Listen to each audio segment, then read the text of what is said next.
பறவையேறு பரம்புருடனி என்னை கை கொண்ட பின் பிறவி என்னும் கடலும் வற்றி பெரும் பதமாகின்றதால்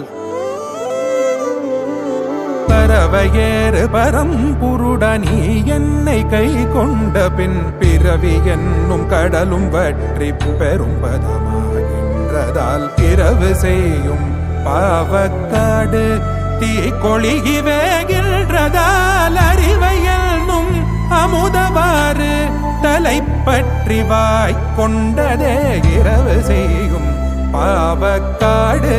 தீ கொளிகி வேகின்றதால் அறிவை என்னும் அமுதவாறு தலைப்பற்றி வாய் கொண்டதே அறிவை என்னும்